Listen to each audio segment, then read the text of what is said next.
Emil Amok to you.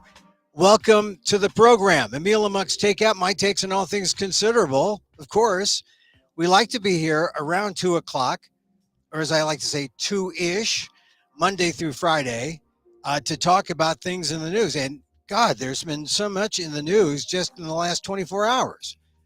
I woke up thinking that it was going to be Friday, thank goodness, and there's the big news. Senator Dianne Feinstein is dead at age 90. She died in her home in Washington, D.C.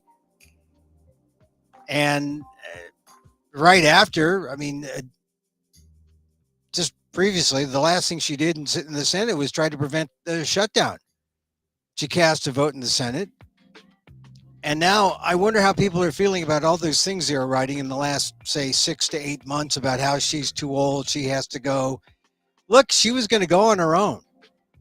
And she had a right. I mean, if you hear the things that people are saying about her, she had a right to leave on her own accord. And so we're going to talk with my friend, Professor Daniel Phil Gonzales, about that, about it's the end of the month and Filipino American History Month is coming up, October. We're going to talk about that. We're going to talk about a special thing that we're going to do with the Filipino American National Historical Society with FONS. And a couple other things. Man, there's just so much stuff to talk about. I have a hard time believing that I've been away from my gong closet this long. But I was traveling. I was in New York. I was in this show, and I occasionally did little drop-ins on Instagram and little reels. But we're back in our gong closet now. So, and it's good to be back. We'll welcome Dan officially a day after his birthday, mind you, which I forgot. Well, so we'll make up for that when he comes on. Let me tell you also about something that's coming up on Sunday. If you're in the San Francisco Bay Area, at the Corrette Auditorium in the San Francisco Main Library. It's its own little thing within the main library down there in the Civic Center that Republicans who only watch Fox News hate to go down because they think it's all dangerous. It's like, some danger zone. It's not, it's in your head. These people are harmless. There are some who aren't. But all this talk about San Francisco being dangerous and you can't walk down the street. It's overblown. But at the public library, it's going to be a celebration of diversity in literature with the 44th American Book Awards. And it's hard to believe it's been 44 years. If you go back to the archive, yesterday's show, I talked to Ishmael Reed, who is the founder. He's with the Before Columbus Foundation. He's the writer. He talks about it. I'm just looking through some of the books here. You're almost guaranteed that of the, let's see, 3, 6, 9, about the dozen or so winners of this year's American Book Awards, you will not have heard of any of them. I mean, because that's the thing. I mean, it's one thing to be represented. It's one thing to be heard. What the American Book Awards do is they highlight authors and books from communities that have been silenced, and now we celebrate them by shining a light on them. And this year's special, I think, because a key writer who is winning the Lifetime Achievement Award is perhaps the writer who kicked off this idea of what does it mean to be a non-white voice and non-black voice. I mean, there's always been a black-white kind of schism, that we could follow for, decades in American literature. You go back to Ralph Ellison, you go back to even before then, right? But for Asian Americans and other people of color, I'd have to say Maxine Hong Kingston kind of opened it all up about what true diversity could mean in terms of American arts and letters. And isn't it funny that not funny, it's coincidental, but no, it's not even coincidental. It's fitting that she is being honored with the Lifetime Achievement Award, because a lot of people would say it began with, I mean, this broad diversity, not just black and white, but black, white, brown, Asian. It really began with Woman Warrior, Maxine Hong Kingston's memoir. And it's blossomed from there, really. So I believe she's going to be in town receiving the award. For years, she's lived in Hawaii. She's back in the Bay Area, I believe. Sean Wong, noted Asian American, Chinese American author, he's going to be introducing her, I believe. And so it should be a fun time at the Cred Auditorium, San Francisco Main Public Library. I'm going to be the MC. I actually have won the award once for a compilation of my columns in the year 2000.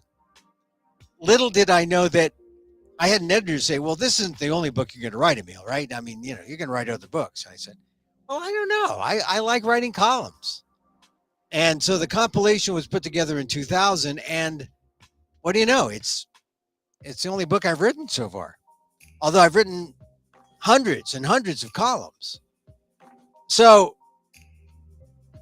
the American Book Awards this Sunday, 2 p.m. You don't have to be a football fan. You don't have to be anti-football to show up. It's free at the Cred Auditorium, and I hope you make it. And I hope you see all the great writers who do go there to accept their awards, as well as hear from Lifetime Achievement Award winner Maxine Hong Kingston.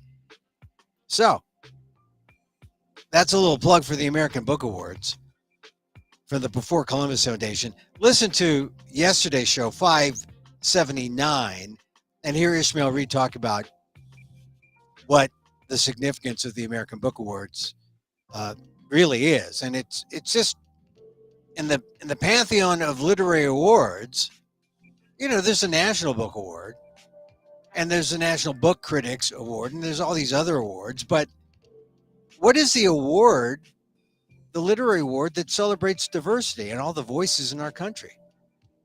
The American Book Award, established by the Before Columbus Foundation 44 years ago. That's the amazing thing. All right, it's Sunday, 2 p.m., San Francisco, at the main public library, the Cred Auditorium. You got to go downstairs a bit, but it's a nice auditorium. I've emceed the show before, and if you're not in San Francisco, I think it might be on C-SPAN. Check out C-SPAN, and I'll see you there. All right, now we begin our program. What a week. We were talking about the news. Let me welcome my good friend, the Professor Emeritus, San Francisco State University, California State University, San Francisco, College of Ethnic Studies, Asian American Studies, Daniel Phil Gonzales. Hi, Dan. Hey, how are you, man? Hey, pretty good. Good to see you again. You know, it's been a while since we had mutual. since we've had our Friday little things, our Friday cute meets here on the internet where we talk about things. But this, you know, a lot happening this week and a lot happening today.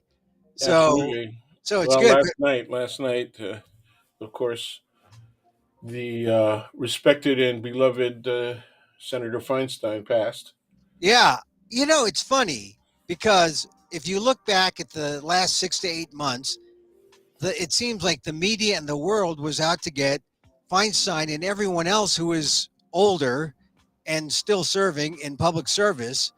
And I just recall being one of the few people out there saying, hey, hold your horses. She still has some juice left. Let her go on her own accord.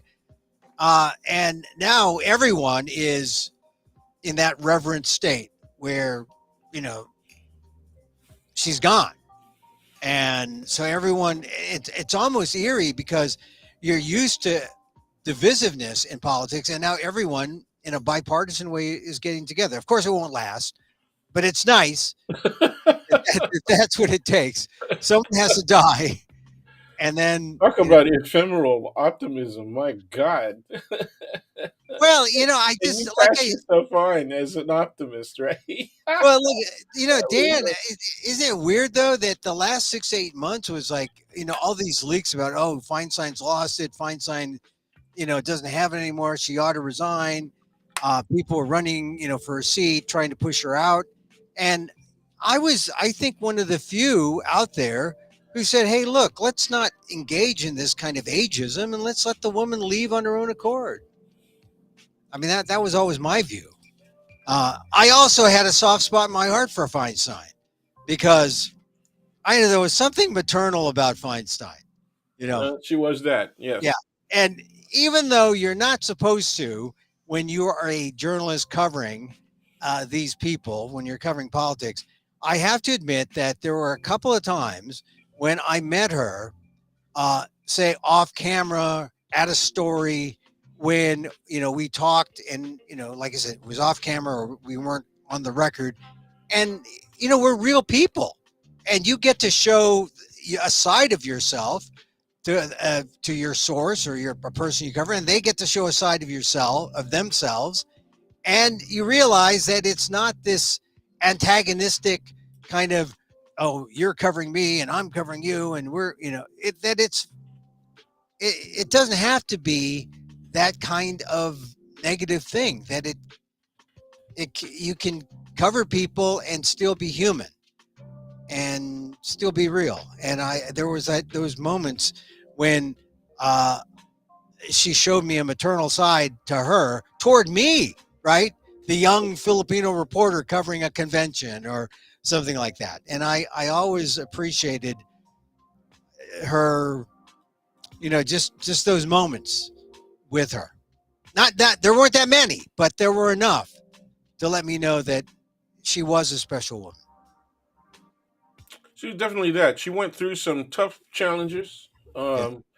Immediately, I mean, how she got into office in the first place Oh yeah, was very difficult. the And assassination. Yeah. she handled it with great steadiness, Yeah. right? Yeah. And let the process work. But she also, from what I understand from people who were there, she also made sure that the process guaranteed careful, right, Mm. rendition of facts, particularly involving, Mr. White.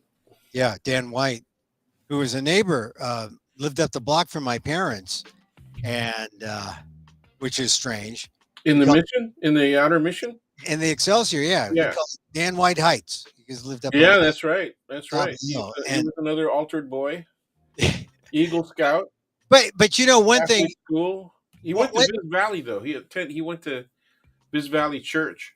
yeah, one thing I heard Feinstein talk about, um, in reference to the assassination, she said Dan White was resigning, right? And but then he changed his mind. He wanted to have his seat back, and he went back to Moscone. Right. That's right. Moscone at the time, and when Moscone wasn't giving in, that I guess that's when it happened. That's when Dan White snapped. And I was not at Channel 4 at the time. I worked with many colleagues who were at the NBC affiliate in San Francisco. They remember that day. I was in St. Louis, of all places, watching from afar and just in horror about what was happening. So it's a sad day. Now, what would you say is, because she served as supervisor, as mayor, as senator, what would you say for the Asian Americans and the Filipino Americans out there? Because she that was a great deal of her constituency, Filipino Yeah. Well, American. she hired people right away. She hired people in the Asian American communities, and she kept people on that had been brought in by Moscone, by George Moscone. Yeah, And among them were at least one of my former students. yeah, And she, as far as I'm concerned, with regard to Filipinos, she got a mixed record. Okay. yeah. In Well, terms that's of, true. They all do. yeah, Pelosi too. Pelosi too. in terms of San Francisco, she would go out to people's homes. She was, and she was particularly interested in how the women of the communities of color were doing, and she understood that a lot of the leadership in the 80s had shifted to women. Men were still figureheads, but Mhm. the people who were getting stuff done were the women. Yeah. And so she would show up at their events.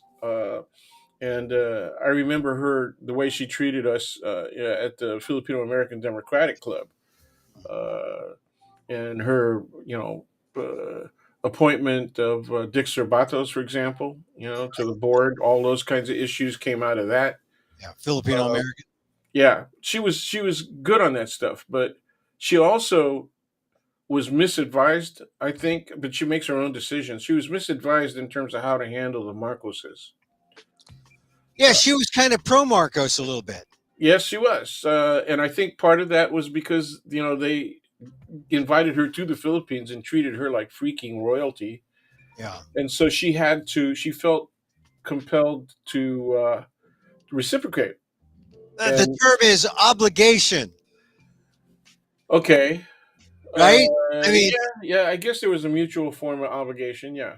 but that's some people would say, well, that's the way politics is played. I mean, you Well, show I would loyalty say to I would me, say she was misadvised.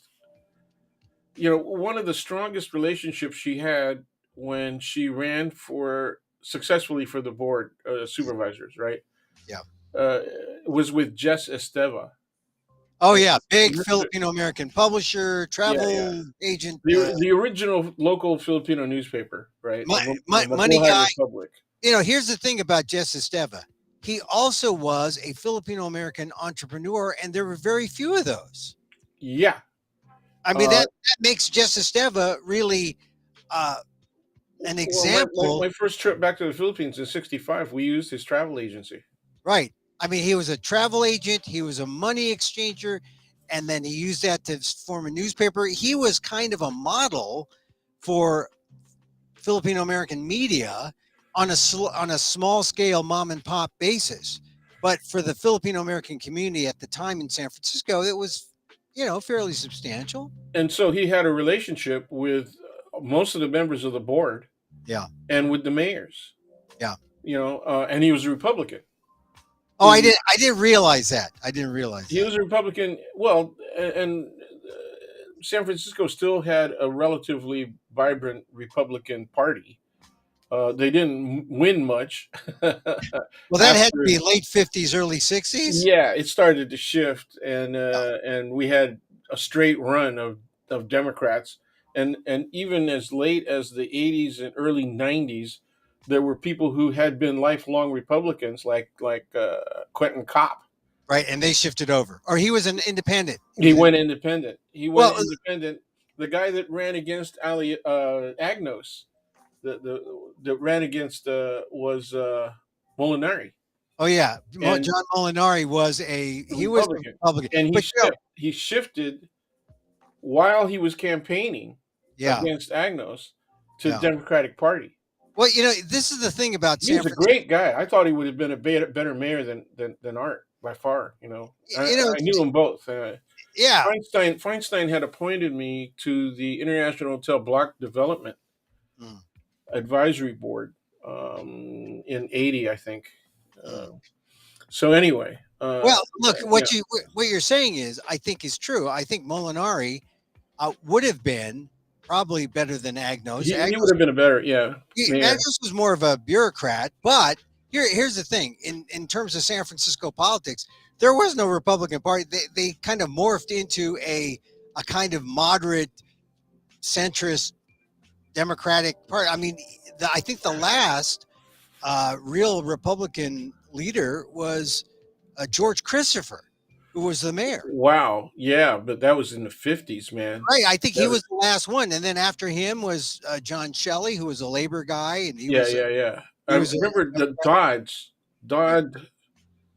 I forgot his first name, but he was the last strong Republican that lost. Oh, Dobbs, Harold Dobbs. Yeah. Harold Dobbs. Dobbs. Yeah, he'd run, he didn't lose, but he'd always run, Yeah, and yeah. He lived not too far from my house here. He was in St. Francis Wood. Yeah. So look, so Feinstein. One of the things about Feinstein is she was pragmatic. That was one word She they that used. that you know, as the ultimate pragmatist, she was perfect. The problem is pragmatists don't have a firm ideological base. Okay, Mm. and so she was not left enough for the general progressive tendencies that were forming in San Francisco. Uh, she definitely was not that. So Yeah. it was perfect for her to join the Senate. I remember uh, interviewing her. I was the vice president of external affairs, and so I had to deal with candidates and ballot issues, and I got to interview them as a pre-interview, getting them ready for their discussion in front of the full body of the Filipino American Democratic Club. Mm. So she was perfect timing for her to move on to the Senate.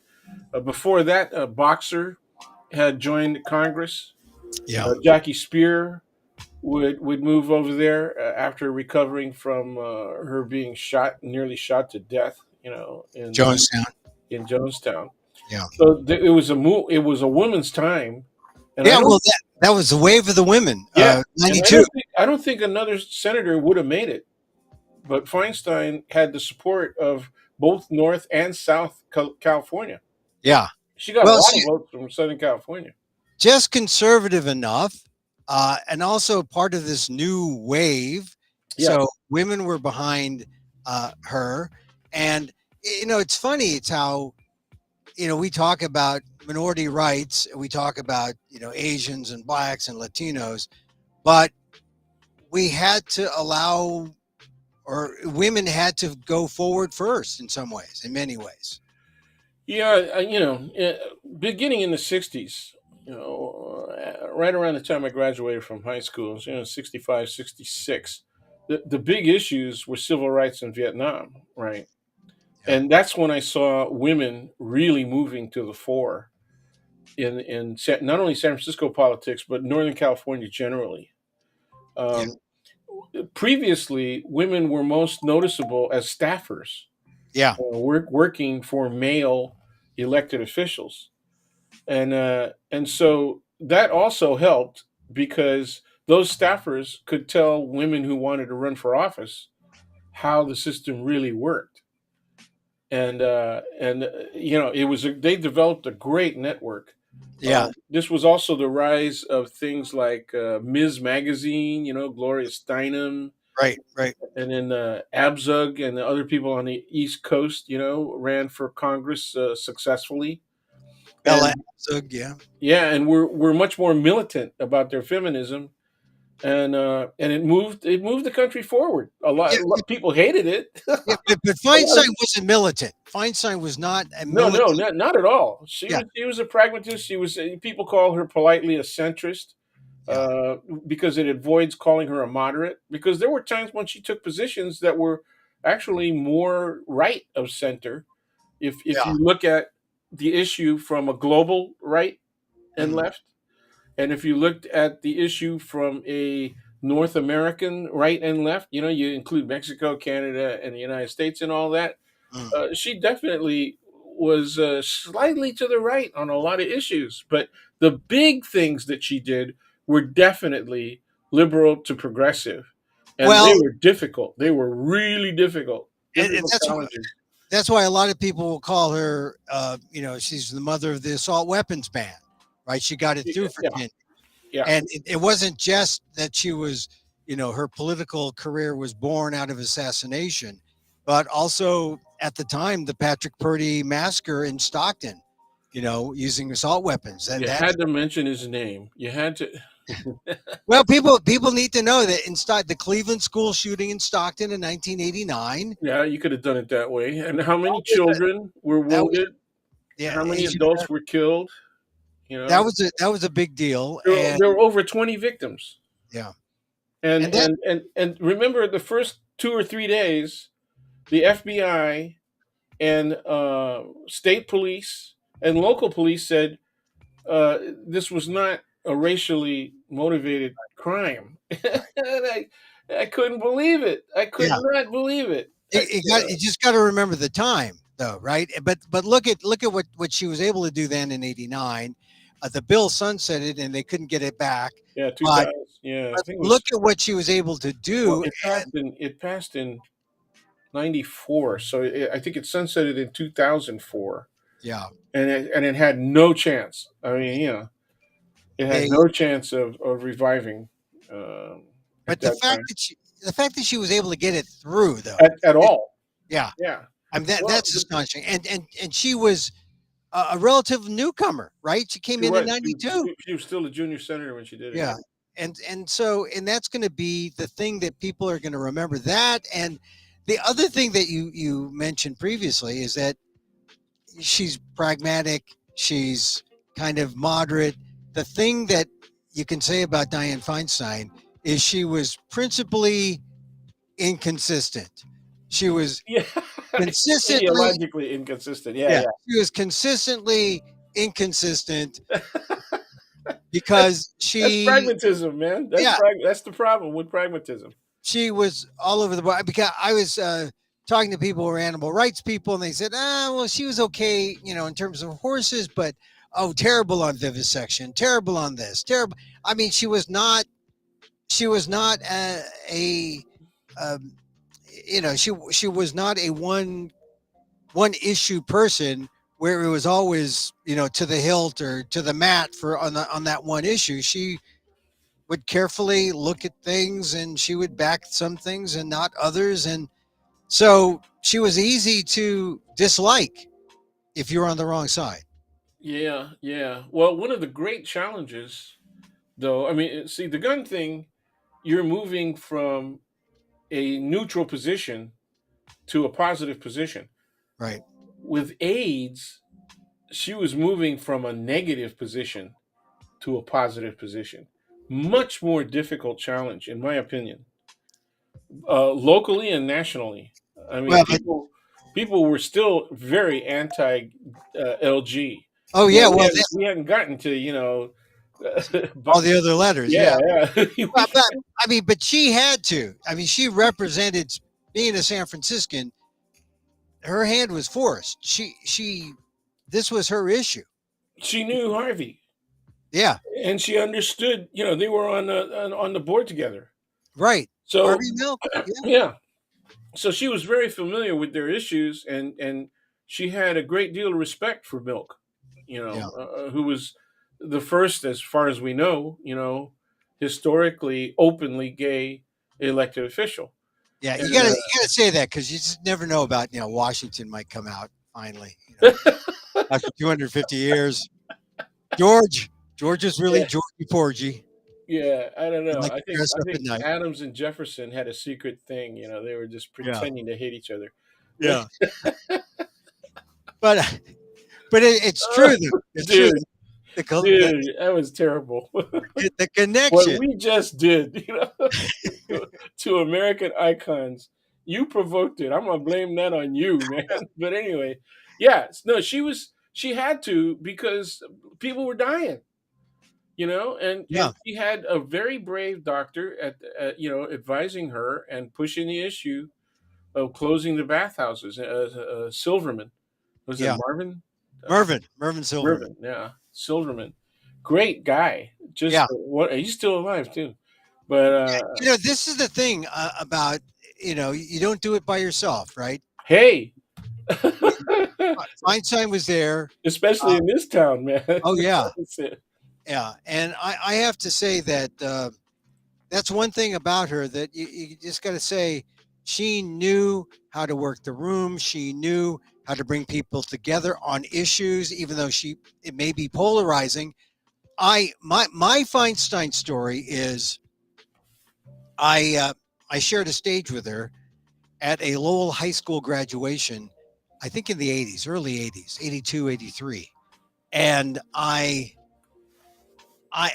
went up and I gave a talk, a very pragmatic talk about knowing how to use a toilet plunger. When your toilet plugs up, you need to use your toilet plunger. This is helpful advice. This is helpful advice from not Heloise, but from Emil. And you will take this advice to your See, it's grave. this kind of history of yours that was problematic at NPR. You know. Yeah. Well, no. So what happened was, so I had the crowd for a while, and then I lost them, and because people kept saying plunger, he's holding a plunger, and Diane Feinstein came up and saved the day. She saved me. She saved the audience. She went up there. She knew how to give rah rah. She knew how to make people feel good. I mean, we're at a Lowell High School graduation, for goodness sakes. She didn't go to Lowell, but a lot of Lowell supporters were there for, I mean, Pacific Heights, that kind of thing. And she saved the day. She was raw. She had people cheering. She had me cheering. They had people forgetting about Emil and the plunger, and How did she and get on the chair? Be specific. I just she just knew how to manipulate an audience. And when I saw that, I said, that is Feinstein's gift.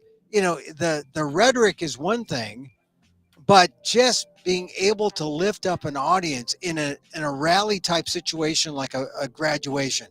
Oh my God, it was I was like watching a master, and I I've never forgotten it. And like I said, it must have been like 40 years ago that it happened. I remember it very clearly. I sort of tickled the audience and won them a little bit, and then they said, "What the hell is this Filipino guy talking about a toilet plunger?" And then Right, she right. got up there and she brought the crowd back. She had the crowd eating out of her hand, and it was a lesson for me. And that was one of the times, like I said, one of the times when I got to see a human side of Feinstein after and during, and why I I don't just you know see today as a sad day. I see today as a former constituent, as someone who covered her, as someone who got to know her a little bit.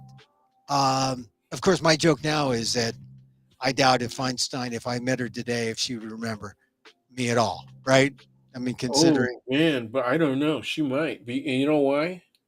I mean, I would remember a guy that did a plunger speech but for the yeah, rest of my damn life. I I mean, said, do you remember Diane yeah. when we took And, the plunge? don't forget, you ain't white. Yeah, I know. We took the plunge. Right? Woohoo! Yeah, Woohoo! the other thing is she's very tall. She's very big. And so I met her one time, and this is where the maternal aspect comes in, because I was at a convention, and she was so happy to see me. We were just wandering around the convention hall, and she gave me a little like air hug kind of thing, and so I said, I guess it doesn't take much for me to be loyal to a politician. I mean, although she did some things that I didn't like, but I was always quick to defend and quick to say, let's see what it's about with her. I was always quick to see her point of view or her perspective. And so anyway, sad that she's gone. And now the big question is, Yeah, who who who going with me? does who does Is he going Gavin to Newsom follow appoint? through with his statement from what, a year and a half, 2 years ago? Oh I yeah, will Gavin, appoint a black woman. Gavin Newsom says he's got to And appoint a there black were two that were contenders at the time, but now one of them is mayor of L.A. woman. So now there's only one contender. That's Barbara Lee. Yeah, and And look, she's up against Porter and Adam Schiff. Schiff. And Yeah. here's the thing, Dianne Feinstein wanted Adam Schiff. Oh yeah. That's Oh, clear. and so did Pelosi. Yeah, they all want Adam Schiff. Yeah, that's right. And so now here's the thing about Gavin Newsom. Gavin Newsom always, or at least I always saw Gavin Newsom as the mentee to Dianne Feinstein. That Dianne Yeah, Feinstein, yeah. No, no, that's true. right? Dianne Feinstein, Even he says so. right? Dianne Yeah, Feinstein yeah. was like, waiting for him to blossom, and then she was, and you could see the you could see the pathway, right? And this is the weird thing about Kamala Harris. When Kamala Harris went from Attorney General, to the Senate, and then from the Senate to the VP, you wondered how that was going to work out between Kamala Harris and Gavin Newsom. And now it may be that maybe they're the future of the Democratic Party, the two of them. I don't know. Because at the Republican debate, Gavin Newsom was there as a surrogate to Joe Biden, not Kamala Harris. Well, you think that was a surrogate arrangement? I think it was intended to be, hey, look, here's the bench. Here's the bench of the Democratic Party. Oh, don't hear it. Don't hear you. Oh, I'm here. There. Okay, good. So say that again, Dan. You cut No, out. you know what? My video is delayed, and so you're hearing my voice before my lips move. So Okay. I'm just being really prescient. Oh, yeah, right. Or it's not a matter of me being slow. No, not at Okay. all. Not at all. Not this time. Okay. You're only slow when it's time to pick up the food check. Oh, I got you. I You're got a you. little slow at the restaurant. I just feign like I'm going for it. Yeah, you got to work on that act. I can't reach it. My arms are too short. Honey, did I leave my wallet in the car again? Yeah. All right. So what's going to happen? What's Gavin Newsom going to do? I don't know, man. If he okay, we got to look big picture now, right? And yeah, you got to go big picture. And Joe and the Democrats need the African women vote. Oh yeah. That's what bailed his butt out in at least 3 states Yeah. out of five swingers in at Yeah. least 3 states, right? Especially starting with South Carolina, right? South But Carolina, Georgia. Well, yeah, and as you point out, it's not just the African American men; it's the African American women. oh, and they're way ahead of the men on all Yeah. kinds of stuff. I mean, if you look up, I remember trying to set up uh, my class. I try to keep it current, even though I'm not teaching right now. So I needed some stats on which women by race Mm. had the highest level of career academic achievement, and it's black women. And Yeah. I remember my friends and associates in Black Studies Mm. over the years, and they would say one in particular would say, uh, black men ain't interested in women with high achievement, either in the private sector or in academia, Mm. and they feel threatened by it, and black women are not on a pedestal for them, for a lot of black men. Yeah. And so she was very strong in her statement. The other two were a little more reserved, but they also said, speaking about other people, right, and the general conditions in the community, that yeah, the women are achieving at a much higher rate more quickly, and it's going to result in outmarriage, right, rather than to black men. Yeah. Well, That's wh- exactly what happened. so what do you think, Gavin Newsom? He got to pick a black woman I mean, but does he hold back? Does he not do it quickly? right away. I don't know. Given what's happening with the other wild card, right, is the failure to pass a freaking budget. Oh yeah. Oh, so all right. So As I said, my question, I realize why he has to do it right away, and that's yeah, because they that's need it. all the votes.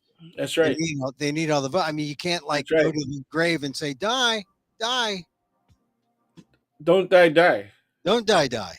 Yeah. So yeah, I mean, he has to vote. Someone has to vote. Yep.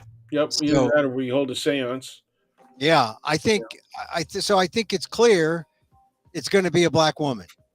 Although for the first time I heard someone float the name Stockton Mayor Michael Tubbs, which I thought was kind of interesting Former because Stockton mayor who doesn't live in the state anymore. right, former Stockton Mayor. I thought he lived in L.A. Is he? I don't know where he's living right now, but he was out of state for a while. Well, here's the thing about Michael Tubbs. If he establishes residency and can serve, you can kind of do, you can probably do two things at once. You promote a black male, knowing that he's just a quote unquote caretaker, and then you will let the other thing play out, right? In the primary, which then takes Newsom off the hook about the African American woman thing. You Well, know, Michael is male and married to a woman, right? so he doesn't qualify for half of that standard, which is Well, I know he said he wanted to be. Newsom said he wanted a black woman, but like I said, for the first time, I heard Michael Tubbs' name floated, which isn't a bad thing if it's just a caretaker position. Because otherwise, if it's not specifically a caretaker position, it is a the work of a kingmaker or a queen maker, Newsom, to say, here's the person, she's the incumbent, she's gonna win, right? Because that's usually how it happens, right? I mean, it's very rare for someone who gets a head start to lose for to fill out the term or to be the elected on his or her own accord. I mean, look at Rob Bonta, right? uh-huh. Yeah. For AG.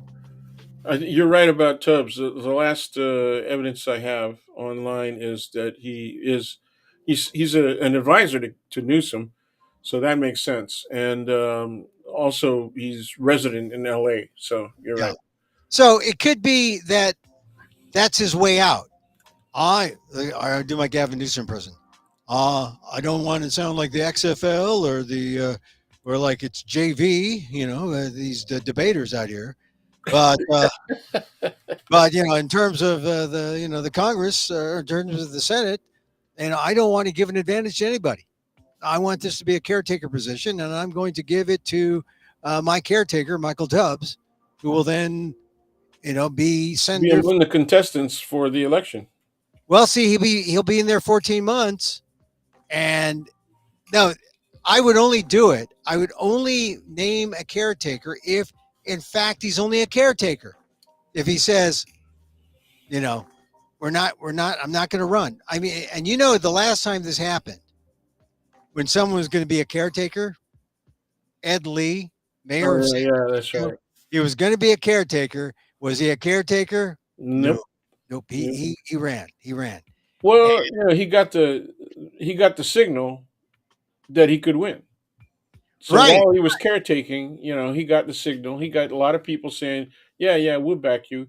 And by then, the Chinese American community influence in the city, Mhm. and their economic strength and all the rest of that stuff. I mean, that told the tale right there. I mean, Yeah, but the thing about Ed Lee was he kind of went against his word of being just a caretaker, and it oh did yeah, screw yeah. up. It did screw up the math, or it did screw up the calculus for other candidates, That it always happens that way. like uh, uh, Jeff the Adachi, Jeff Adachi, and but principally yeah, David Chu, David Chu, who wanted to be mayor. mayor. That's right. I think he probably would have made a good. He's a good city attorney, and they probably better off his city attorney, because being mayor is you're in there with the big alligators. With the city attorney, you're just in with the alligators' attorneys. You're Yeah, not you're yeah. not with the alligators themselves. And yeah, the city attorney. That's a good position. It's a cush position. I think the city attorney of San Francisco makes more money than the vice president of the United States. I didn't know that. The vice president of the United States salary is like $235,000, and I think the city attorney of San Francisco is like 250 or something like that. Yeah. It's up there, and Was Di-Fi appointed the first woman city attorney? and Oh, I Louise Rennie. Louise yeah, Rennie. was it Louise? Yeah. Yeah. Now Yeah. there was the character.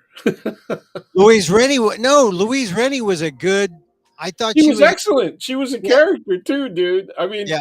I Oh, yeah. Yeah. I, But she I was a invited good. her out for sushi, and Yeah. I asked her if she did beer, and she goes, "I'm German. What do you think?" And we sat there and we drank beer for like 4 hours, man. Yeah. And she was not a slight woman, Oh, I know. but Yeah. she I was like. very she wasn't chunky either. I mean, she's Yeah. just tall, Yeah. but she was erudite and funnier than hell. I Yeah. mean, yeah, she could turn a salty joke, man. So Yes. let me tell you, I agree with you. Louise Rennie was. She was a care. I don't know her care. I know her for being a. Excuse me. A little cough button there. yeah, yeah, I know her for being human and real and being very um effective as yeah. a bureaucrat. And she hired a lot of women on, Yes, yes, among whom was one of my colleagues' wives, and I knew her because I think she went to Hastings right behind me. yeah, Well, I'm sorry, UC Law, San yes, Francisco yes. Law. Please let us But not yeah, on. let's get it straight. But I had Oh, to get all my bumper frame, my license frames. we cleaned it up, you know. Yeah, I had to clean it up. Hey, So so anyway, yeah. So she did a lot of that. She had several women working with her in the 80s and then into the 90s. She lasted a long time in that. yeah, Louise Rennie, she's like they're like iron women, you know. I mean that's a thing. One thing I noticed about I think politicians, it was the beer, dude. it had to, I mean they have a stature. Like when I was covering uh, politics in the '80s, I remember bumping into Gore Vidal when he ran for senator, Ooh, and now he was had that Senate um, re- demeanor, regal demeanor, yeah, yeah, yeah, but senatorial demeanor. yeah, but his politics were a little Except strange. when he was arguing with Norman Mailer, no Buckley. oh Buckley, William F. Buckley, yeah, yeah. Yeah, yeah. I mean, But, they would both get out of shape when he was confronting Buckley on his Sunday show. Man, yeah, but that was classic stuff, though. I oh mean, yeah, we learned a lot about politics because of that stuff. oh yeah, yeah. I mean, but that was something about also just in terms of um, the demeanor and stature of a politician and a leader, and Yeah, they like the big tall those yeah, yeah. big chest But he was way left, yeah, yeah, he was too left, yeah. way left. So all right, so we figured that Gavin Newsom's going to appoint someone soon, and it's going to be Person of color, and you thinking black for sure, and you're thinking it might be Tubbs. I'm thinking it might be caretaker, but if I think if he holds true to his word, and I think he has to. I think it's going to be Barbara Lee, and it will be Yeah, Barbara. there you go. That's I where think I'm at. I think it'll be Barbara Lee's race to lose in 2025 if against Adam Schiff and against Katie Porter, Yep, and maybe there will be other positions opening up because the governor's race is opening up. yep, yep. Maybe Adam Schiff wants to be governor. I don't know. Hmm. Maybe I mean right now Tony Thurmond says he's going to run for governor. Yeah, I just saw that the other day. Rob Bonta, not sure, but I think Rob Bonta for governor would be a good thing for him. Yep. I don't think he wants to be AG the rest of his life, and everyone knows that AG position has been a catapult to national politics. Yeah. I think it will be for Bonta somewhere. I mean, either in a Democratic administration, probably not, but probably in Sacramento as governor. I don't know any Democrats who would be able to really touch him, except Yeah, Fiona Ma. Fiona Ma. it's just well in California, he's got West Coast, except for Oregon, but Yeah. California, Washington, Hawaii, Yeah. Filipinos got a shot. Yeah, and And, I think it's about time that a Filipino with a shot has a shot, and I think he does have a shot. I mean, a yeah, bigger shot than Ben Cayetano in Hawaii, yeah, and he was a one-termer. Um, I think he, Ponte has a legit shot, and he's got a hell of a record. He's got a yeah, great record. I just hope that he continues to ride that. All right, so look, we talked about Diane Feinstein's Demise. replacement, her demise, her we praised her. Um, Well, my like I got when there was a day when I was still a vice president for FADC, but I was also doing short video magazine bits mm, for a TV show called Manila Manila, right. I and recall. uh, Oh, and so it started out local, but then it started gathering a little bit of attention. I think if it went internet as things are now, it would have probably been pretty good. But at any rate, I was covering an issue when during the period when Filipinos were making news because they were suing each other. Remember in the early '80s, right around the time that Aquino was assassinated, or is that '83? Right yeah. around that time, Filipino organizations were having it out in public over their elections, internal elections Mm, of officers, their annual process, and in many instances, mm, annual. And so they would sue each other, and it started becoming a big joke. Which organization is now going to sue its members or its board or whatever. And I actually got asked that yeah. while I was waiting for a quick audience with Mayor Feinstein. And so they said, what are you here as? Are you here as a member of the community? Are you here in an academic, moment? Are you here as a member of the media? And I said, which one gets me in the door? and they, and So they what said, were member of the community, and yeah. don't no video cam.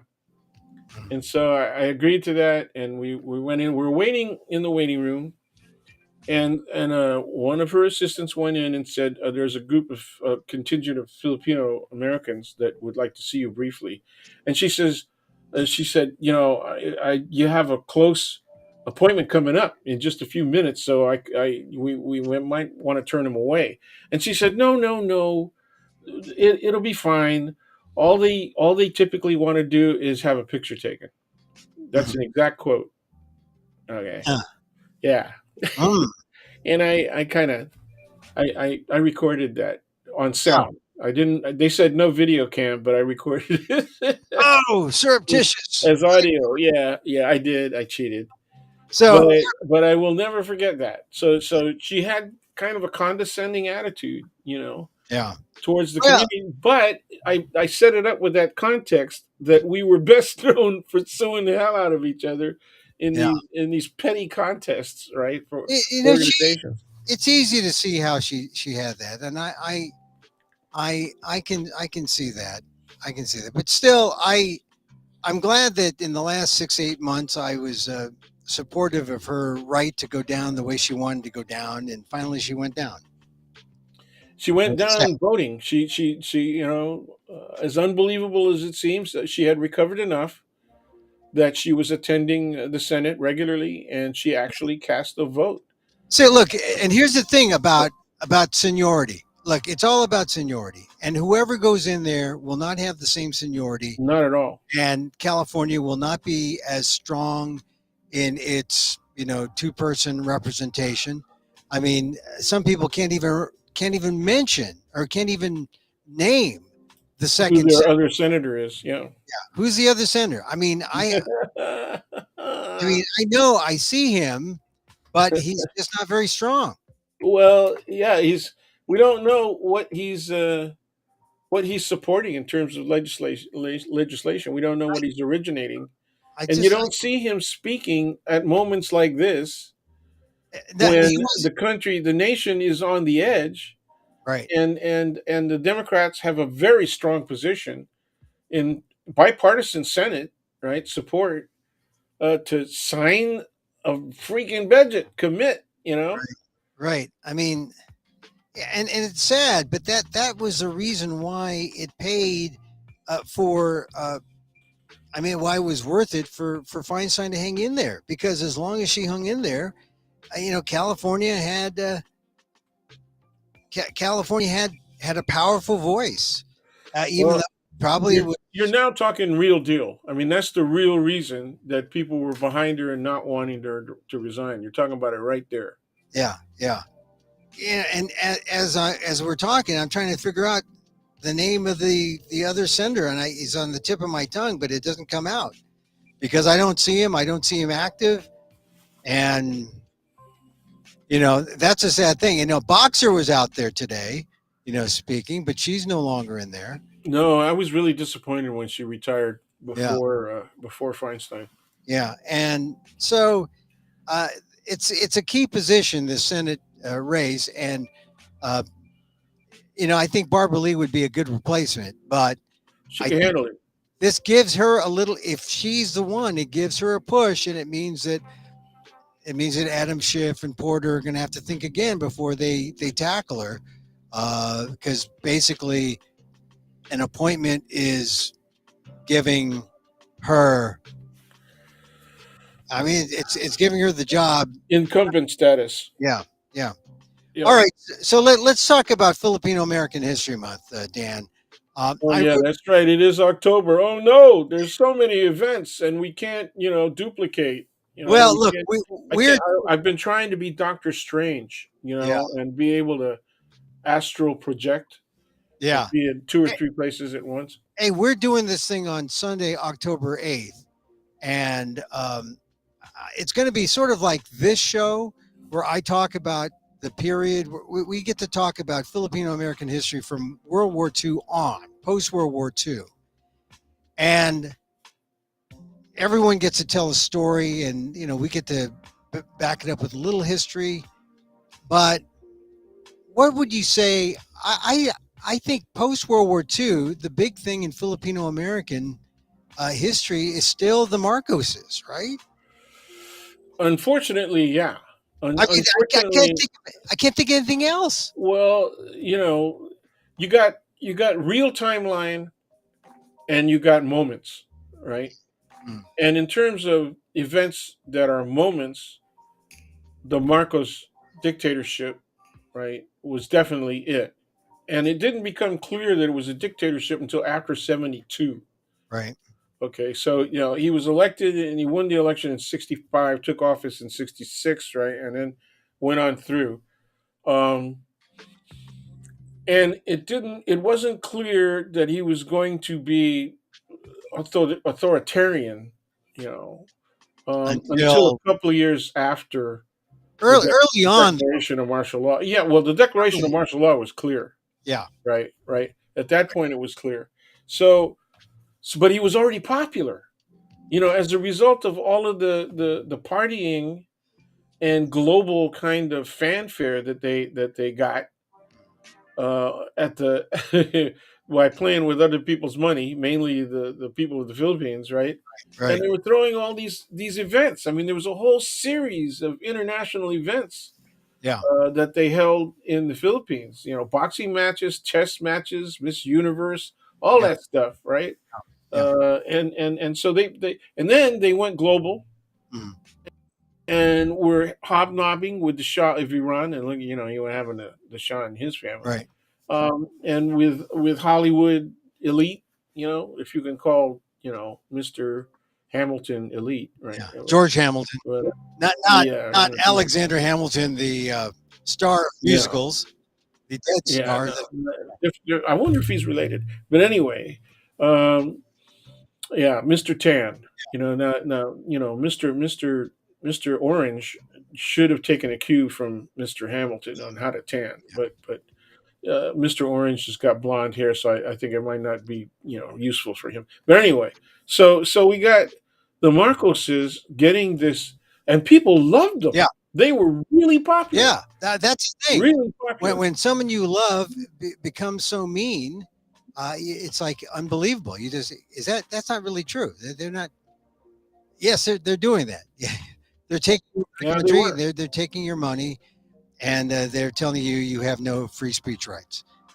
Well, and then he gathered up all the guns. He effectively gathered up the guns, made resistance, therefore armed resistance, a little less plausible. He was able to suppress the NPA, Mm. right, the New People's Army, and it contributed to his success at accumulating wealth. Yeah, and Uh, and as we talk about this in terms of Philippine history, is Philippine history. there's nationalism, but that nationalism also elevated the pride of Filipinos in the diaspora, right, all over the world, but particularly in the United Right. States. And so the majority of Filipinos, whether or not they're Ilocano or Tagalog or Visayan or Cebuano, whatever part of the Philippines they're in, and we're characteristically divided culturally, right? Right. Those are competing cultural groups, right? Uh, uh, yeah, somebody's sending us a message. It's an interesting question. We'll take that later in a moment. But yeah, then there was the suppression, right? And the use of police and military power. Yeah. He was able to get the Congress that then converted to the Pambansa, right, Mm. to even increase more powers to the executive office. So, uh, remember when he was wearing like two hats, prime minister and president at the same time? Yeah. Yeah. So, don't you have to have two heads to do that? But anyway, Well, my point is all this is happening in the Philippines, but it has such an impact on Filipino on the United American States, history, on what yes, we do in yes. America, so that it actually puts a shroud, not a shroud, but we are dwarfed by what's going on in the Philippines. So Well, because it got global right, attention, and yeah, and my thesis is that post World War II, we are still nothing without the Marcoses. The okay. Marcoses redemption now coincides with a new attention on Filipinos because of the Marcoses, and it's because of the Marcoses. I mean, And all Bong Bong has to do is not screw up. right, or not declare martial law. Not, Well, not yeah. that's what I would call a screw up. Well, I mean, that would we have that would undo all of the fantastic amount of publicity work that they had done to resurrect yeah. and Well, it revise wasn't. his parents' freaking Wait, the history, man. publicity work? You mean the misinformation work? Really? Yeah, Because it it is was both. Yeah, misinformation. not only misinformation, but misinformation in an institutional sense, Right. right? Because miseducation as well. I Oh mean, yeah. they Oh yeah. Yeah. Miseducation. But I mean, I think it's just that when we talk about Filipino American history, we're very clear about what Filipino American history is, say, from the start, from 1898, or if you go back to 1587, all that to 1965. You know, Yeah, I would. We have moments in time like that, but from a strictly Filipino American point of view, just about conditions here, mm, the Second World War was the thing, and so when you go post 65, the only thing that matches that is the opening of immigration, right, right, because where 20,000 people per year were now going to be able to apply for permanent residency in the United States from nations, Asian nations, and Latino nations as right, well, and right? previously, all Asian nations, the quota was zero, Yeah, zero or like 100, ex- something like that per except year, for the you know? Philippines. The Philippines had a little. It was a little more lenient because they owned us, but there was still quotas, Yeah, it and then it was opened up in '65 with the Hart-Celler Act, with the Immigration Act. So 20,000 per so year. yeah, And if you had a 2-year delay, that meant that, and you were only processing, let's say, 5 to 10,000 a year, you got a 2-year delay.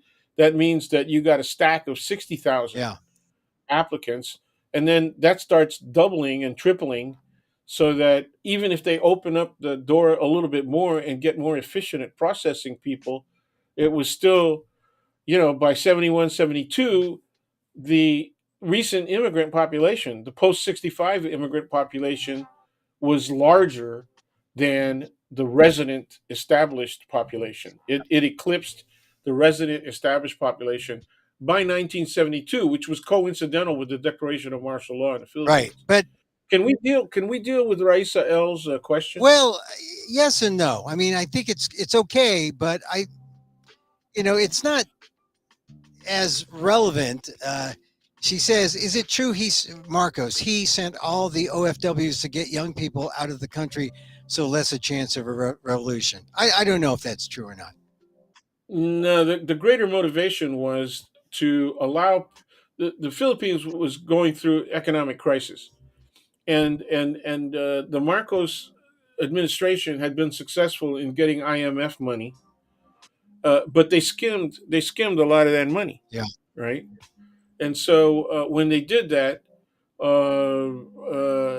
obviously the IMF is going to get a little tight around the belt line, or around the purse line, and so the way to relieve the economic hardship was to allow people to leave the Philippines on an organized in an organized manner, so that they weren't leaving permanently. They were leaving like contract laborers, Right. okay, for a specific term, I bet. okay. So that was the OFW Yeah, movement, it right? wasn't. It may have had the impact of blunting Reducing, yeah. a possible revolution, but it she says that she saw an activist in the Philippines say that. Well, that could be an interpretation. I mean, it's Sure, all yeah, but the, interpretation. the greater motivation was economic and political, Yeah. but not necessarily. Not everybody who was young was either an activist or a All revolutionary. right. So look, Uh, we don't have a whole lot of time because I want to talk about a couple other things. But on October 8th, we're going to talk about on a Zoom panel the Philippine American history. It's October 7th and 8th.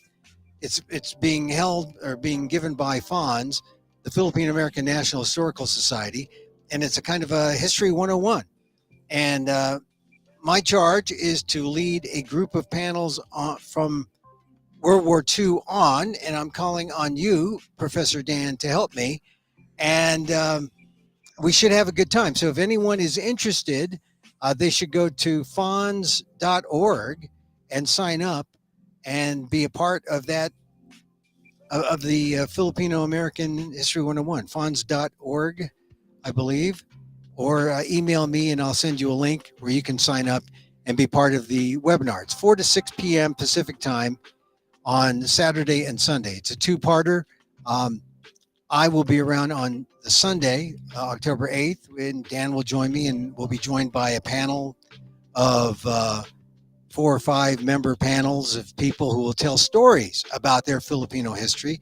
It's kind of a storytelling show, and then we'll talk about the history and the themes, sort of like what we do here. So, Dan, I'm glad that you mentioned the Marcoses, because I just think that the Philippines would be nothing without the Marcoses. I mean, if there were no Marcoses, then we could be free to be whoever we are. But the Marcoses are so dominant. well, They're the Philippines in here. the majority. The point that I was trying to make is that the majority of the Filipino American community, and I believe the majority of the diaspora, wherever they were in the world, favored the Marcoses, at least initially, and probably for the first 10 years. Okay. And then it started getting more critical. People were starting to get information about them that was undeniable, and it was indications of corruption, and especially the imprisonment, torture, and sometimes disappearance, Oh right, yeah, of activists, radicals, and all that. And so there were people who were escaping that after having been, in some instances, some of our journalist friends yeah. were imprisoned and tortured, and then were able to get to the United States in the early 70s, just before the Declaration of Martial Law. Yeah. You know, So one of the things that now the result of that was that the majority of the Filipino American community favored them, and that created a schism that's never been repaired. favored the Marcoses. Yes, Yes, yes. the same people who favored the Marcoses today take very pro-Trump kind of Yeah, positions. and that's no mistake, right? The authoritarian, but also it's a generational thing too. Older, Yes, it is. older, Yes, it is. That's younger, true. richer, Yeah, that's poorer. right. Here's one thing. Raisa, one of our listeners, has commented. See, Here Lies Love, the musical, the Marcos musical that opened up in Broadway in September. She says, I'm glad the story is being told, even if by an imperfect messenger. I did a column on Here Lies Love while I was in New York, and I did see Here Lies Love. You'll recall I wrote a column on it prior to seeing it, just looking at what other white reviewers were saying about the musical. And I actually saw it mid-September. I wrote about it a couple weeks ago. It's on the ALDEF blog, aaldef.org/blog, or find it on inquirer.net. And I actually, I liked it. I like the musical. I because I like the musical because I think it's important that people get the history, and even if the history is somewhat, it's, I mean, it's Broadway. I talked to the actors later, and they said, "Come on, it's not a history lesson. It's Broadway. You got to be entertaining." But we slip in the history, so it's like, yeah, this is good for you. You're going to get your spinach, but we're going to put a lot of whipped cream on it, and so this is the whipped cream on the spinach, and I think it's important because then you'll see just how bad the Marcoses were, but from the perspective of a white. I mean, it's David Byrne, Talking Heads. It's his perspective. Um, I Well, he got a lot of advice from Filipinos, oh though, yeah, well the and $20 million they worth, opened a draft or an early version of the play right, in the West Coast. I think it was in right. Seattle.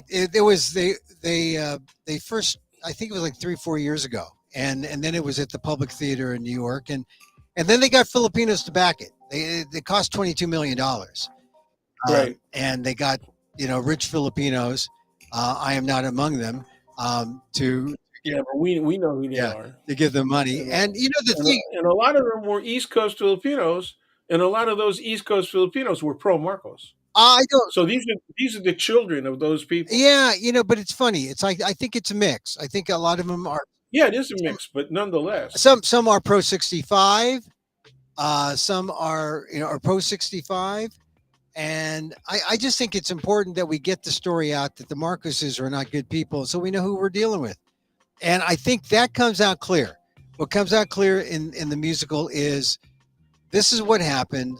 The Marcoses are bad. They're still bad. But here's the emotional power of the story. And hopefully people walk away with a better understanding. So we'll see. We'll see what happens. I think a lot of people are trying to forgive the Marcoses now, though. Time to forgive and forget. wow, man, that's a I tough one. don't- That's a tough one for All me. right. So now I wrote another column this week, and we're going to close with this. And that is Imelda Marcos's nephew is the Speaker of the House of the Philippines, and he gave $2 million to Harvard to teach Tagalog in the Asian Center.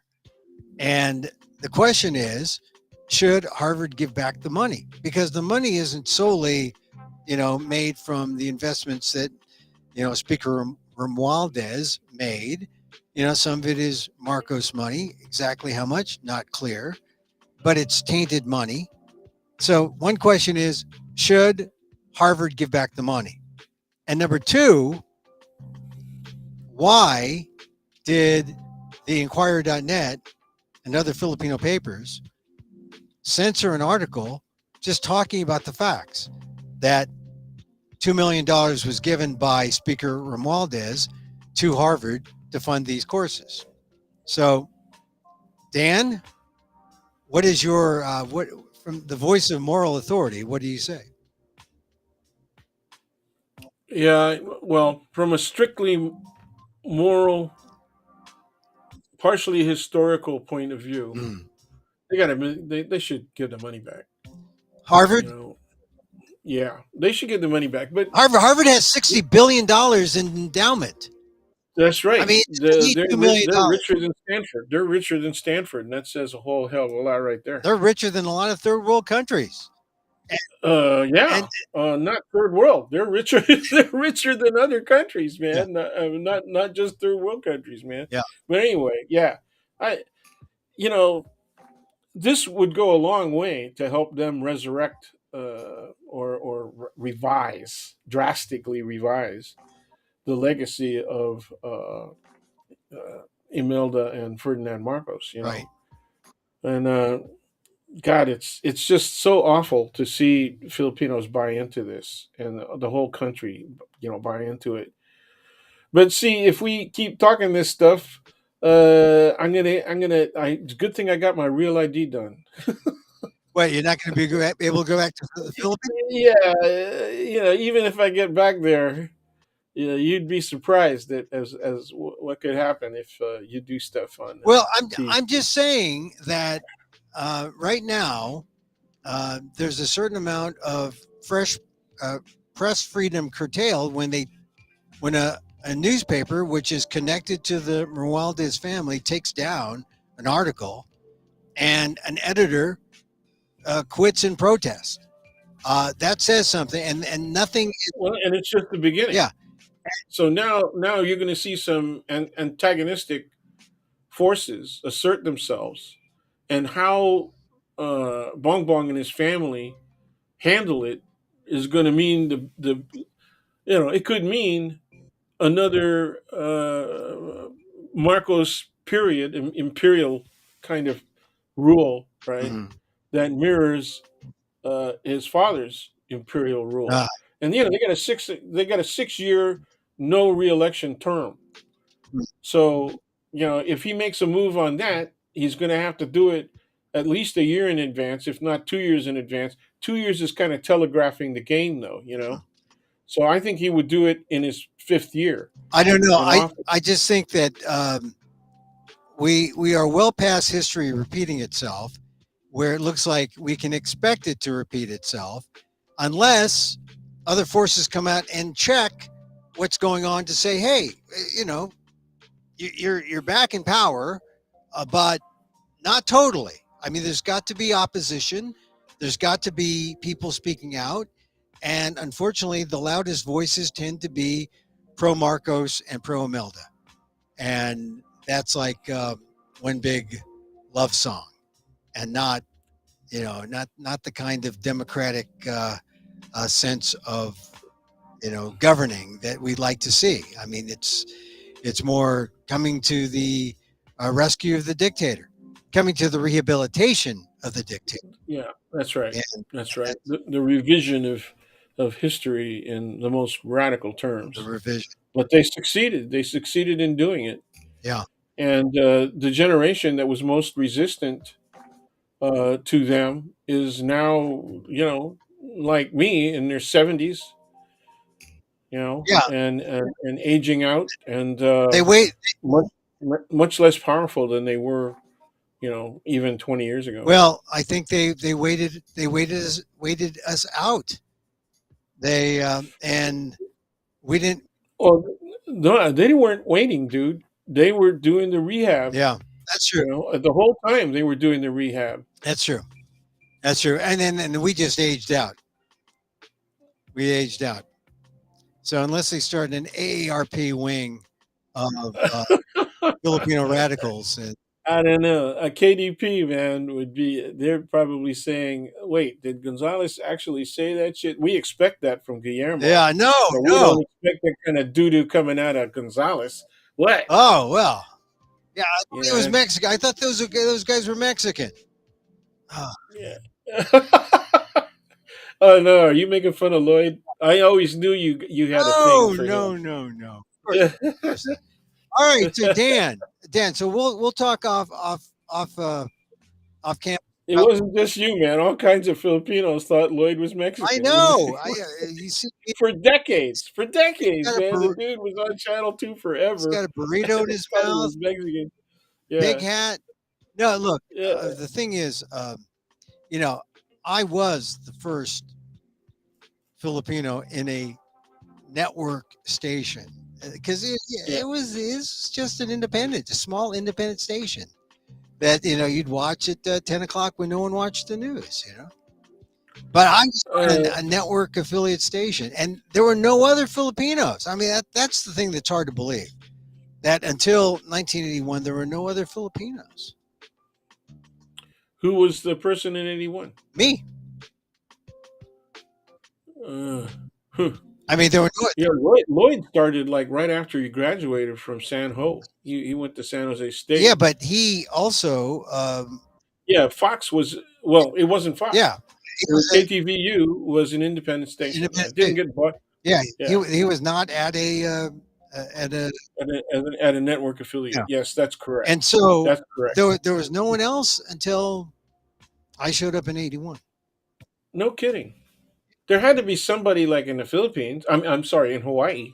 I'm talking about San Francisco specifically. Oh, okay, okay. San If we're talking about San Francisco, There was yeah, probably someone in Hawaii, of course, yeah. but I don't know of anyone else in San Francisco. And then nationally, I was the first Filipino American, first Asian American to host at NPR. All things considered, Yeah, yeah, in yeah, yeah. '89. That's true too. That's hard to believe. And just to bring this full circle to our Feinstein discussion, how significant is it when they're saying she was the first in the Senate, first to serve as mayor, the first to do this, the first Yeah, woman? I mean, yeah. it is an important thing, and you got to say it, and you got to keep repeating it because you know, right? If you ask women today if they've gone as far as they possibly can, they'll say no. They'll say not yet. We're not there yet, right? And then you got to Hmm. go back and say, well, who was the first? And let's respect the people who were first. And Dianne Feinstein is a first in so many categories, and Absolutely, it's that's true. So, on balance, even though I begrudge her, as you put it, obligation mm. to have some sort of mutual relationship with the Marcoses, she did a lot of really good Oh stuff, yeah, and she did things that. The other thing that angered me was when she felt well. She headed up the policy that resulted in TSA agents who were not citizens uh, being fired. I don't. And I said, "Do you know how many Filipinos who are resident aliens And then and and she non-citizens changed that work for the TSA that are bag checkers at SFO, at Oakland, at San Ho, all over the West Coast? You know, yeah, and she made him, and she corrected herself. no, they all got burned. Mm. They all got Like you burned. That said, was a big deal. this is why she's consistently inconsistent. You can't really like full on embrace. Yeah, she's a great person, but then you step back and become objective. I'm sure other I'm sure that BIPOCs all have Yeah. stories that they can tell that are Oh, critical of her. But and I think we're doing our community of watchers a service by mentioning some of these issues that we have with yeah. her tenure in office. And we both agree that on balance, she did a lot of very important things that no one else had accomplished. Yeah. And So she rose to the occasion under very desperate circumstances. she was a first. She had to be, people talk about people breaking glass ceilings and, you know, being, being the first in the room, being the first in a job, the first. It's important. But, the thing that she had, I think, going for her is that she had the staying power because not only was she a woman, but didn't hurt being a white woman and it didn't hurt being a wealthy white woman. Well, what you're saying is it didn't hurt being Jewish. No, I mean her husband was, yeah, and she was. I think she's Catholic though, I but don't know. I think I don't know. she went to the She's continents. definitely of Jewish ancestry, but anyway, But look, I always thought they lived in Presidio Heights because it was right next door to Emmanuel. No, no, well, I don't know if that's the case, but I know. no, I'm joking. Oh, That was okay, a joke. all right, but I'm saying that she had the wherewithal to go beyond because not only was she a woman, but she was connected to She power was and connected. She was connected. She was definitely connected. You know, uh, and similarly with Pelosi, right? She was right. connected. But that doesn't have to do with her, her being Jewish or not. I think Blum was Oh, Jewish. come on. No, Oh, come I on. don't think it had to do with her being Jewish. I think it had to do with her being with being white, being a Okay, white well, person, but not yeah, specific. when we're looking at, if we're looking at outside San Francisco, you're right. Then Yeah. race is the identifier, right? Mhm. An identifying characteristic. But when we're talking about Bay Area and especially San Francisco politics, your connection to the Jewish community is a really big deal. Yeah, You know, I won't doubt that. No, I you won't know. doubt that. And I just think that Is Pelosi's connection to the Italian community unimportant? You know, no, no, but she's connected to power. The D'Alessandro family in yeah, Congress, from Baltimore. Yeah, that's right. Baltimore. Yeah, So that's right. like I said, the legacy was passed down, and she Yep, wasn't. yep. They weren't. She wasn't a pure first in terms of. Uh, she was a first in terms of the jobs that she had, Yeah, yeah, yeah. but you would come to expect it from someone who comes from Who's that well connected or has and has wealth, got money? has money, has Yeah, I saw you. I saw you staring, at the gates to Presidio Heights, man. Especially when you were still working for I'm when never Kron going. was still an NBC affiliate. I'm never getting through those gates. You know. No, actually, I will say this. This is true. Uh, Alioto had a house there too. The Alioto family. oh Yeah. yeah, yeah. In high school, I would drive around, and um, every now and then, I would drive my car through there and say, oh, someday, someday. Okay, maybe not Someday here. they'll let me mow their lawn. Yeah, maybe somewhere on Presidio. I'll go on Presidio Avenue. I can There's a couple of places. accidentally chip. I can wedge a shot from the golf course over into their yard, and then use that as an excuse. Again. I got in. I got in. Actually, yeah. This is a weird thing that I saw when I was in New York, because the new wave of Filipinos are they're like nannies and domestic. Well, they've always been domestics, right? But I'm walking on the east side.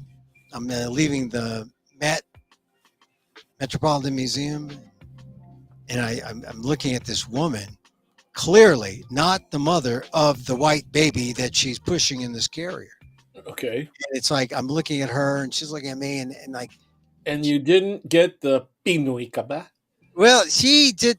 It's like I knew what was going on, but like she didn't want to acknowledge. She Okay. wanted me to carry on the idea that that could be her baby. That could be her baby. What? Oh no, Yeah, no man! What are you, a it's, mind reader now? she's saying like, "Go away, go away. This is my baby. This is my baby. Go away." So I just had that feeling. I had that feeling. Was she older, younger, what?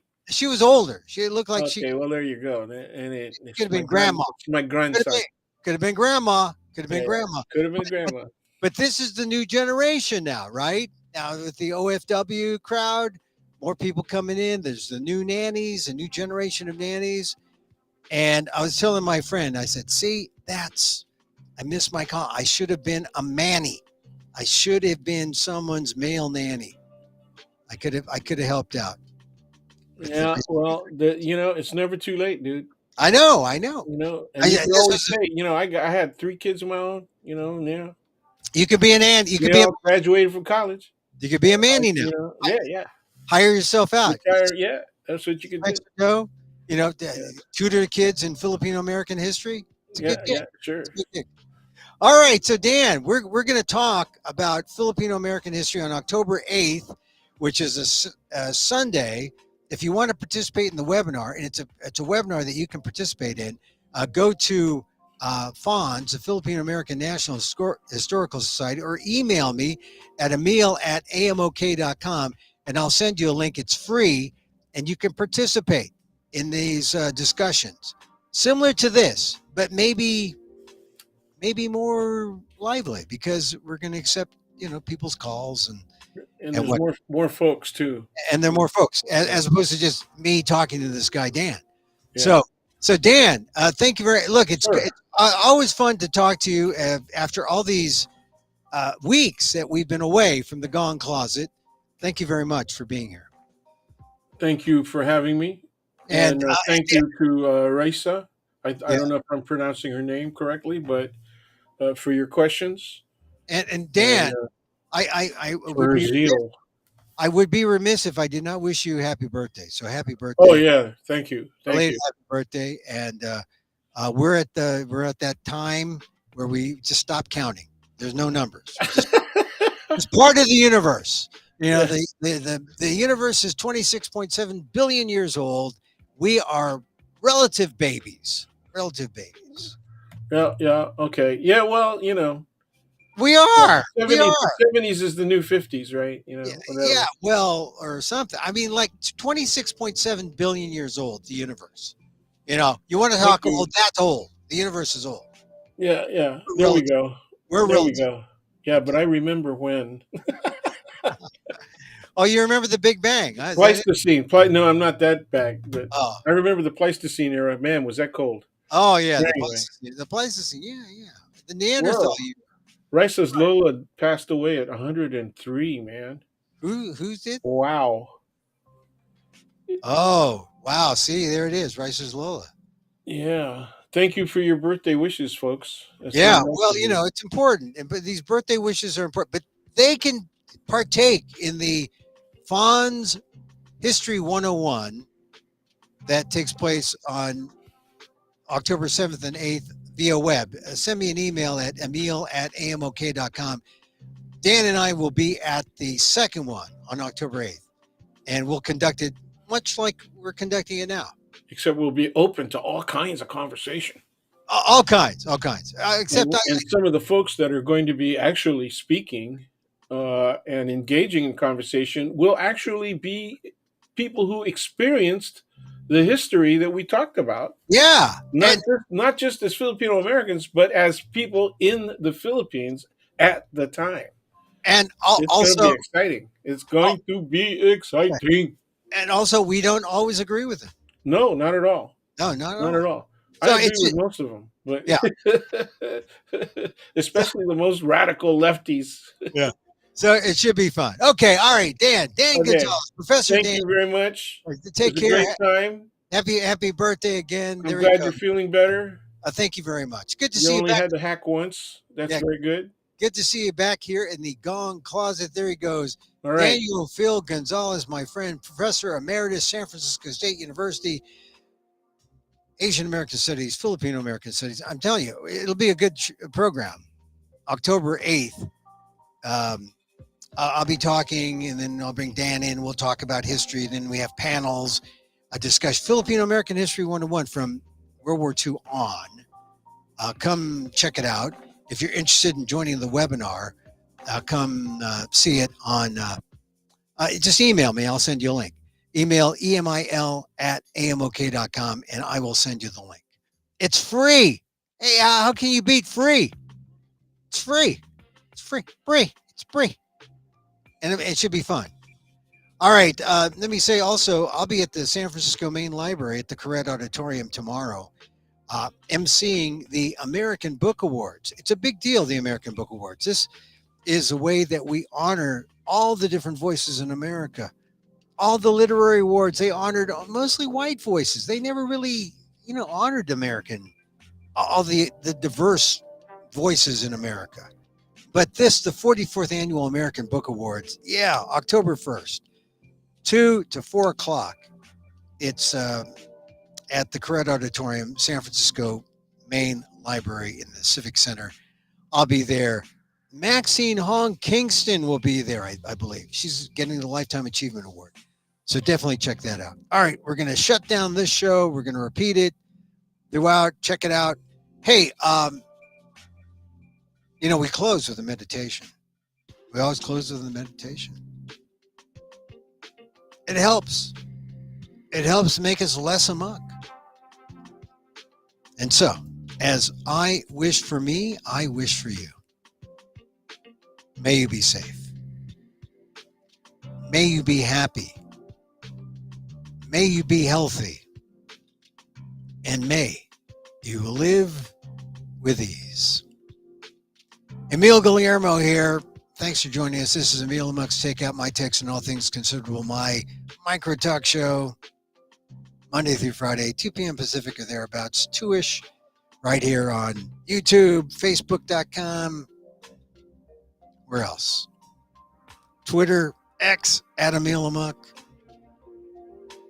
Check it out. Join us again next time. Till then, repeat this show. Repeat 579, 580. Good shows. It's good to be back. So, till next time, Mahal Kita.